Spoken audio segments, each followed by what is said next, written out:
Decreto número 591, de 6 de julho de 1992. Atos internacionais. Pacto Internacional sobre Direitos Econômicos, Sociais e Culturais. Promulgação. O Presidente da República, no uso da atribuição que lhe confere o artigo 84, inciso 8, da Constituição, e considerando que o Pacto Internacional sobre Direitos Econômicos, Sociais e Culturais foi adotado pela 21ª Sessão da Assembleia Geral das Nações Unidas, em 19 de dezembro de 1966, considerando que o Congresso Nacional aprovou o texto do referido diploma internacional por meio do Decreto Legislativo número 226, de 12 de dezembro de 1991, considerando que a Carta de Adesão ao Pacto Internacional sobre Direitos Econômicos, Sociais e Culturais foi depositada em 24 de janeiro de 1992, considerando que o pacto ora promulgado entrou em vigor, para o Brasil, em 24 de abril de 1992, na forma de seu artigo 27, parágrafo 2, decreta, artigo 1. O Pacto Internacional sobre Direitos Econômicos, Sociais e Culturais, apenso por cópia ao presente decreto, será executado e cumprido tão inteiramente como nele se contém. Artigo 2. Este decreto entra em vigor na data de sua publicação. Brasília, 06 de julho de 1992. 171º da Independência e 104 da República. Fernando Collor. Anexo ao decreto que promulga o Pacto Internacional sobre Direitos Econômicos, Sociais e Culturais. Pacto Internacional sobre Direitos Econômicos, Sociais e Culturais. Preâmbulo. Os Estados partes do presente pacto, considerando que, em conformidade com os princípios proclamados na Carta das Nações Unidas, o reconhecimento da dignidade inerente a todos os membros da família humana e dos seus direitos iguais e inalienáveis constitui o fundamento da liberdade, da justiça e da paz no mundo, reconhecendo que esses direitos decorrem da dignidade inerente à pessoa humana, reconhecendo que, em conformidade com a Declaração Universal dos Direitos do Homem, o ideal do ser humano livre, liberto do temor e da miséria, não pode ser realizado a menos que se criem condições que permitam a cada um gozar de seus direitos econômicos, sociais e culturais, assim como de seus direitos civis e políticos, considerando que a Carta das Nações Unidas impõe aos Estados a obrigação de promover o respeito universal e efetivo dos direitos e das liberdades do homem, compreendendo que o indivíduo, por ter deveres para com seus semelhantes e para com a coletividade a que pertence, tem a obrigação de lutar pela promoção e observância dos direitos reconhecidos no presente pacto. Acórdão o seguinte, parte 1. Artigo 1º. Todos os povos têm direito à autodeterminação. Em virtude desse direito, determinam livremente seu estatuto político e asseguram livremente seu desenvolvimento econômico, social e cultural. 2. Para a consecução de seus objetivos, todos os povos podem dispor livremente de suas riquezas e de seus recursos naturais, sem prejuízo das obrigações decorrentes da cooperação econômica internacional, baseada no princípio do proveito mútuo e do direito internacional. Em caso algum, poderá um povo ser privado de seus próprios meios de subsistência. 3. Os Estados partes do presente pacto, inclusive aqueles que tenham a responsabilidade de administrar territórios não autônomos e territórios sob tutela, deverão promover o exercício do direito à autodeterminação e respeitar esse direito, em conformidade com as disposições da Carta das Nações Unidas. Parte 2. Artigo 2º. 1. Cada Estado parte do presente pacto compromete-se a adotar medidas, tanto por esforço próprio como pela assistência e cooperação internacionais, principalmente nos planos econômico e técnico, até o máximo de seus recursos disponíveis, que visem a assegurar, progressivamente, por todos os meios apropriados, o pleno exercício dos direitos reconhecidos no presente pacto, incluindo, em particular, a adoção de medidas legislativas. 2.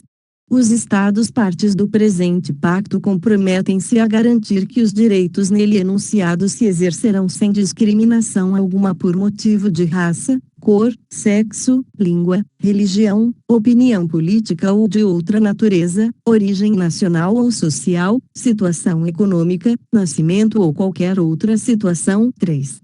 Os países em desenvolvimento, levando devidamente em consideração os direitos humanos e a situação econômica nacional, poderão determinar em que medida garantirão os direitos econômicos reconhecidos no presente pacto àqueles que não sejam seus nacionais. Artigo 3º. Os Estados partes do presente pacto comprometem-se a assegurar a homens e mulheres igualdade no gozo de todos os direitos econômicos, sociais e culturais enumerados no presente pacto.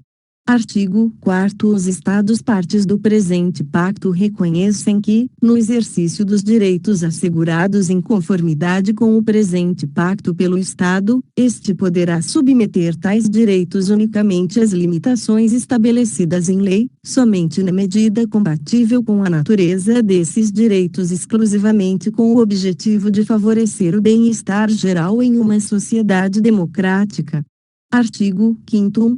Nenhuma das disposições do presente pacto poderá ser interpretada no sentido de reconhecer a um Estado, grupo ou indivíduo qualquer direito de dedicar-se a quaisquer atividades ou de praticar quaisquer atos que tenham por objetivo destruir os direitos ou liberdades reconhecidos no presente pacto ou impor-lhes limitações mais amplas do que aquelas nele previstas. 2.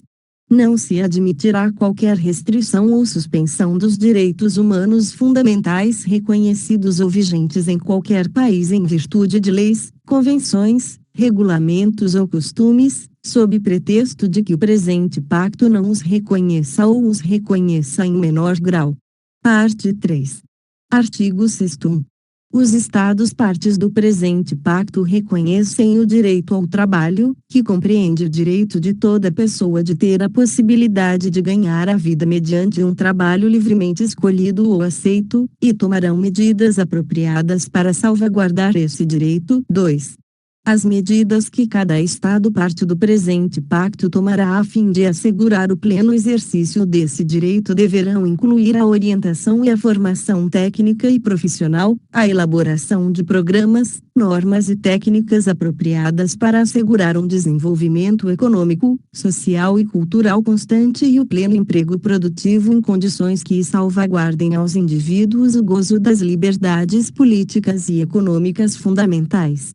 Artigo 7º. Os Estados partes do presente pacto reconhecem o direito de toda pessoa de gozar de condições de trabalho justas e favoráveis, que assegurem especialmente, a, uma remuneração que proporcione, no mínimo, a todos os trabalhadores, um salário equitativo e uma remuneração igual por um trabalho de igual valor, sem qualquer distinção. Em particular, as mulheres deverão ter a garantia de condições de trabalho não inferiores às dos homens e perceber a mesma remuneração que eles por trabalho igual. 2. Uma existência decente para eles e suas famílias, em conformidade com as disposições do presente pacto. B. A segurança e a higiene no trabalho. C. Igual oportunidade para todos de serem promovidos, em seu trabalho, à categoria superior que lhes corresponda, sem outras considerações que as de tempo de trabalho e capacidade.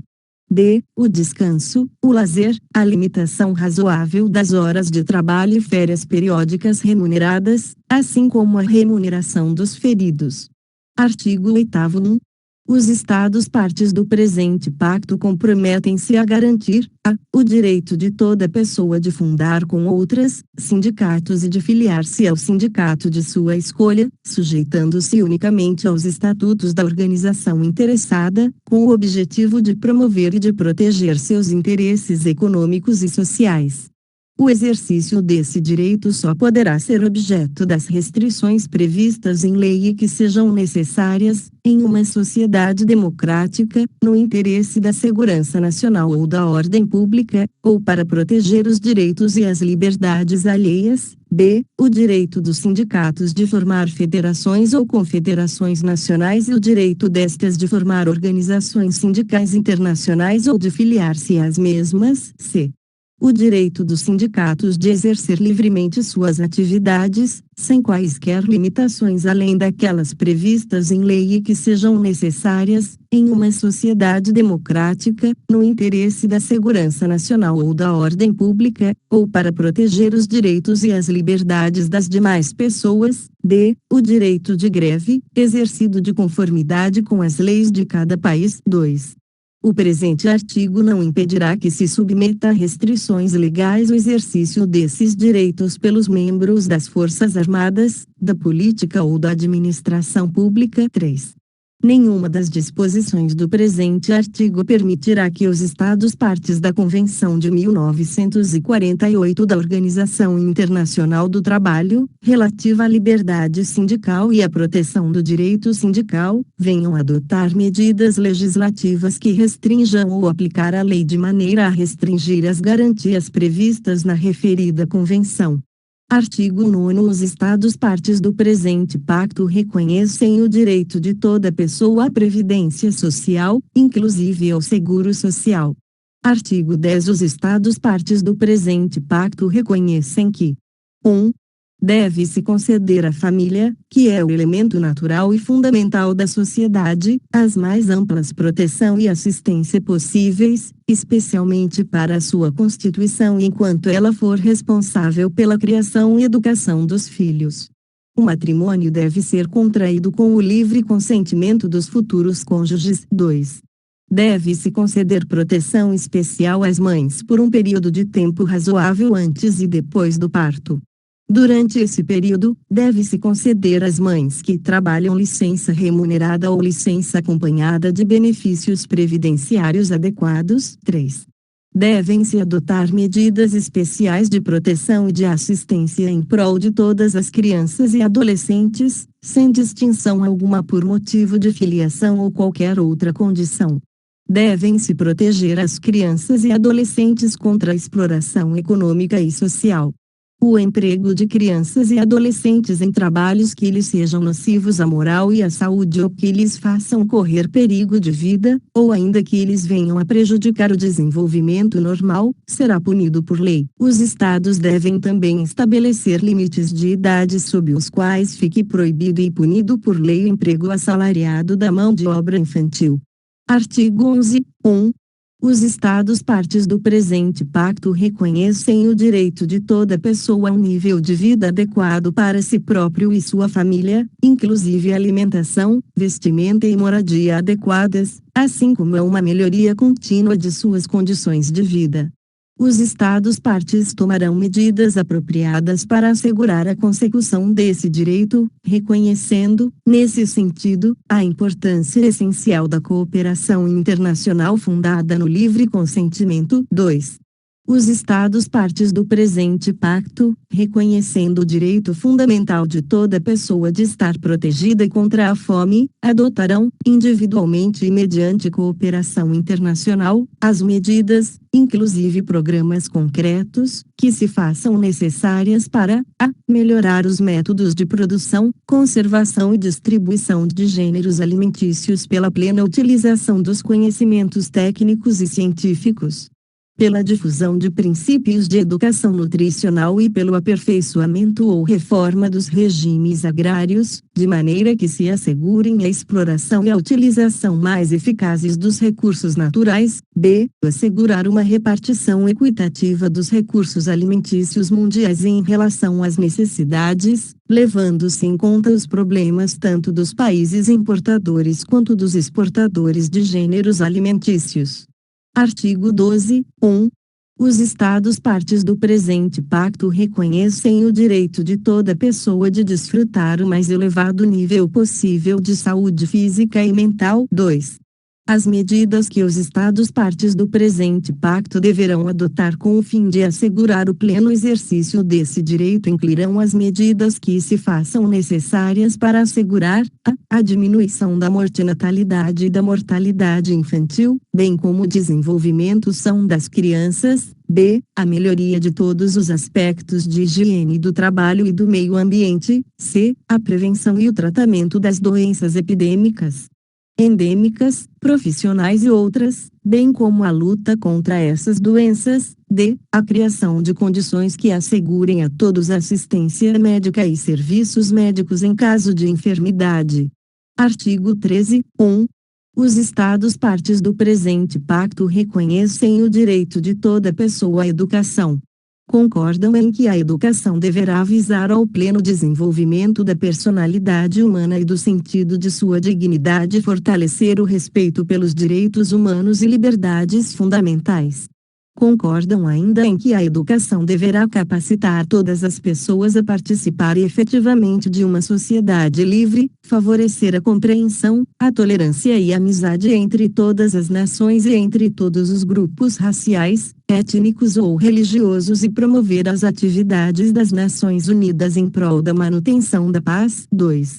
Os Estados partes do presente pacto reconhecem que, com o objetivo de assegurar o pleno exercício desse direito, a educação primária deverá ser obrigatória e acessível gratuitamente a todos. B. A educação secundária em suas diferentes formas, inclusive a educação secundária técnica e profissional, deverá ser generalizada e tornar-se acessível a todos, por todos os meios apropriados e, principalmente, pela implementação progressiva do ensino gratuito. C. A educação de nível superior deverá igualmente tornar-se acessível a todos, com base na capacidade de cada um, por todos os meios apropriados e, principalmente, pela implementação progressiva do ensino gratuito. D. Dever-se-á fomentar e intensificar, na medida do possível, a educação de base para aquelas pessoas que não receberam educação primária ou não concluíram um ciclo completo de educação primária, e será preciso prosseguir ativamente o desenvolvimento de uma rede escolar em todos os níveis de ensino, implementar-se um sistema adequado de bolsas de estudo e melhorar continuamente as condições materiais do corpo docente. 1.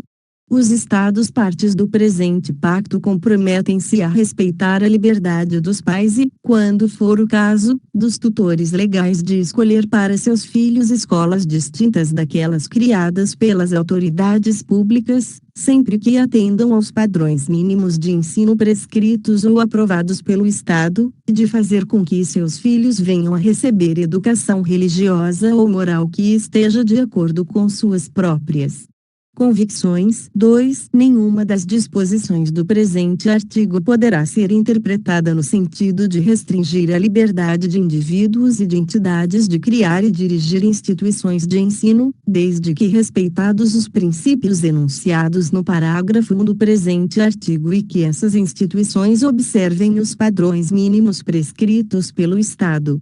Artigo 14. Todo o Estado parte do presente pacto ou que, no momento em que se tornar parte, ainda não tenha garantido em seu próprio território ou território sob sua jurisdição a obrigatoriedade e a gratuidade da educação primária, se compromete a elaborar e adotar, dentro de um prazo de 2 anos, um plano de ação detalhado destinado à implementação progressiva, dentro de um número razoável de anos estabelecidos no próprio plano, do princípio da educação primária obrigatória e gratuita para todos. Artigo 15. 1.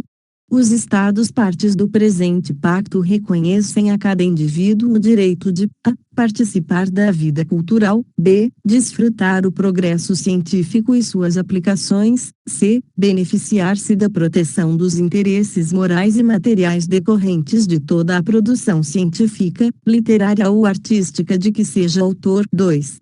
As medidas que os Estados partes do presente pacto deverão adotar com a finalidade de assegurar o pleno exercício desse direito incluirão aquelas necessárias à conservação, ao desenvolvimento e à difusão da ciência e da cultura. 3. Os Estados partes do presente pacto comprometem-se a respeitar a liberdade indispensável à pesquisa científica e atividade criadora. 4. Os Estados partes do presente pacto reconhecem os benefícios que derivam do fomento e do desenvolvimento da cooperação e das relações internacionais no domínio da ciência e da cultura. Parte 4.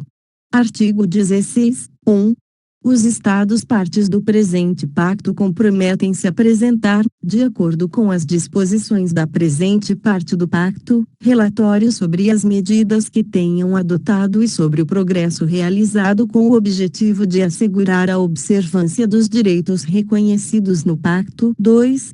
Todos os relatórios deverão ser encaminhados ao Secretário-Geral da Organização das Nações Unidas, o qual enviará cópias dos mesmos ao Conselho Econômico e Social, para exame, de acordo com as disposições do presente pacto. B. O Secretário-Geral da Organização das Nações Unidas encaminhará também às agências especializadas cópias dos relatórios ou de todas as partes pertinentes dos mesmos enviados pelos Estados partes do presente pacto que sejam igualmente membros das referidas agências especializadas, na medida em que os relatórios, ou partes deles, guardem relação com questões que sejam da competência de tais agências, nos termos de seus respectivos instrumentos constitutivos.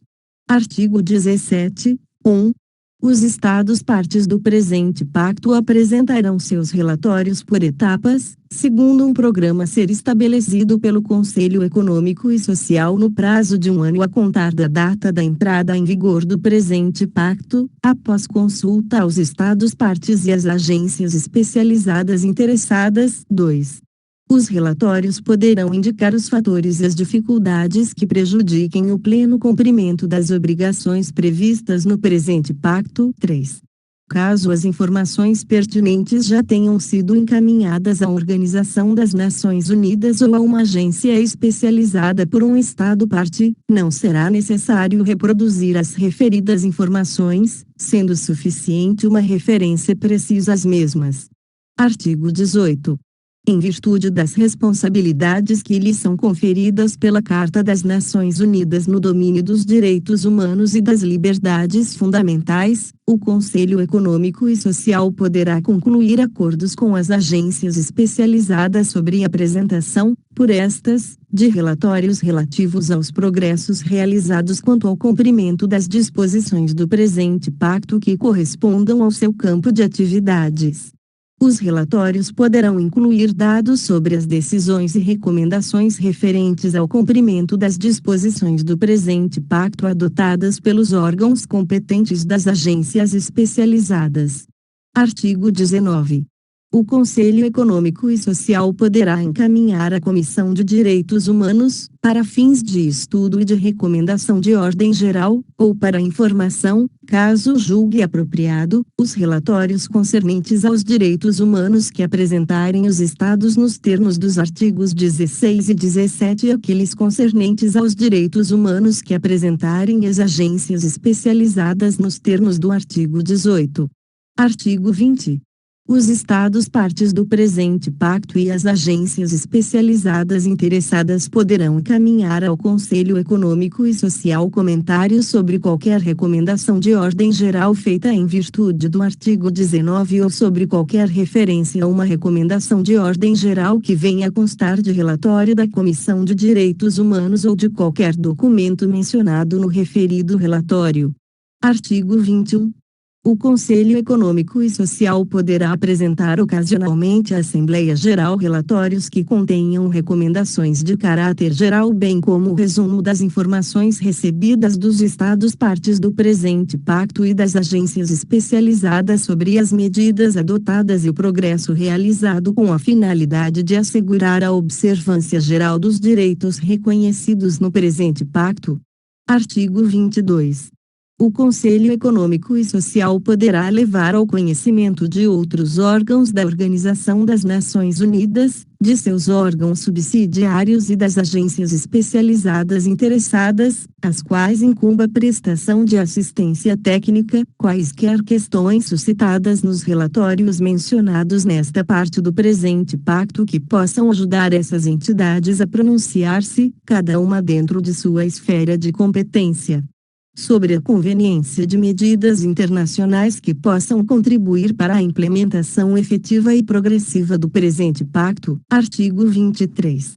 Os Estados partes do presente pacto concordam em que as medidas de ordem internacional destinadas a tornar efetivos os direitos reconhecidos no referido pacto, incluem, sobretudo, a conclusão de convenções, a adoção de recomendações, a prestação de assistência técnica e a organização, em conjunto com os governos interessados, e no intuito de efetuar consultas e realizar estudos, de reuniões regionais e de reuniões técnicas. Artigo 24. Nenhuma das disposições do presente pacto poderá ser interpretada em detrimento das disposições da Carta das Nações Unidas ou das constituições das agências especializadas, as quais definem as responsabilidades respectivas dos diversos órgãos da Organização das Nações Unidas e agências especializadas relativamente às matérias tratadas no presente pacto. Artigo 25. Nenhuma das disposições do presente pacto poderá ser interpretada em detrimento do direito inerente a todos os povos de desfrutar e utilizar plena e livremente suas riquezas e seus recursos naturais. Parte 5. Artigo 26. 1. O presente pacto está aberto à assinatura de todos os Estados-membros da Organização das Nações Unidas ou membros de qualquer de suas agências especializadas, de todo o Estado parte do Estatuto da Corte Internacional de Justiça, bem como de qualquer outro Estado convidado pela Assembleia Geral das Nações Unidas a tornar-se parte do presente pacto. 2. O presente pacto está sujeito à ratificação. Os instrumentos de ratificação serão depositados junto ao Secretário-Geral da Organização das Nações Unidas. 3. O presente pacto está aberto à adesão de qualquer dos Estados mencionados no parágrafo 1 do presente artigo. 4. Far-se-á a adesão mediante o depósito do instrumento de adesão junto ao Secretário-Geral da Organização das Nações Unidas. 5. O Secretário-Geral da Organização das Nações Unidas informará todos os Estados que hajam assinado o presente pacto ou a ele aderido, do depósito de cada instrumento de ratificação ou de adesão. Artigo 27. 1. O presente pacto entrará em vigor 3 meses após a data do depósito, junto ao Secretário-Geral da Organização das Nações Unidas, do 35º instrumento de ratificação ou de adesão. 2. Para os Estados que vierem a ratificar o presente pacto ou ele aderir após o depósito do 35º instrumento de ratificação ou de adesão, o presente pacto entrará em vigor 3 meses após a data do depósito, pelo Estado em questão, de seu instrumento de ratificação ou de adesão. Artigo 28. Aplicar-se-ão as disposições do presente pacto, sem qualquer limitação ou exceção, a todas as unidades constitutivas dos Estados federativos. Artigo 29. 1. Qualquer Estado parte do presente pacto poderá propor emendas e depositá-las junto ao Secretário-Geral da Organização das Nações Unidas. O Secretário-Geral comunicará todas as propostas de emenda aos Estados partes do presente pacto, pedindo-lhes que o notifiquem se desejam que se convoque uma conferência dos Estados partes destinada a examinar as propostas e submetê-las à votação. Se pelo menos 1/3 dos Estados partes se manifestar a favor da referida convocação, o Secretário-Geral convocará a conferência sob os auspícios da Organização das Nações Unidas. Qualquer emenda adotada pela maioria dos Estados partes presentes e votantes na conferência será submetida à aprovação da Assembleia Geral das Nações Unidas. 2. Tais emendas entrarão em vigor quando aprovadas pela Assembleia Geral das Nações Unidas e aceitas, em conformidade com seus respectivos procedimentos constitucionais, por uma maioria de 2/3 dos Estados partes no presente pacto. 3. Ao entrarem em vigor, tais emendas serão obrigatórias para os Estados partes que as aceitaram, ao passo que os demais Estados partes permanecem obrigados pelas disposições do presente pacto e pelas emendas anteriores por eles aceitas. Artigo 30. Independentemente das notificações previstas no parágrafo 5 do artigo 26, o Secretário-Geral da Organização das Nações Unidas comunicará a todos os Estados mencionados no parágrafo 1 do referido artigo, as assinaturas, ratificações e adesões recebidas em conformidade com o artigo 26b, a data de entrada em vigor do Pacto, nos termos do artigo 27, e a data de entrada em vigor de quaisquer emendas, nos termos do artigo 29. Artigo 31. O presente pacto, cujos textos em chinês, espanhol, francês, inglês e russo são igualmente autênticos, será depositado nos arquivos da Organização das Nações Unidas. 2. O secretário-geral da Organização das Nações Unidas encaminhará cópias autenticadas do presente pacto a todos os estados mencionados no artigo 26. Em fé do que, os abaixo assinados, devidamente autorizados por seus respectivos governos, assinaram o presente pacto, aberto à assinatura em Nova York, aos 19 dias do mês de dezembro do ano de 1966.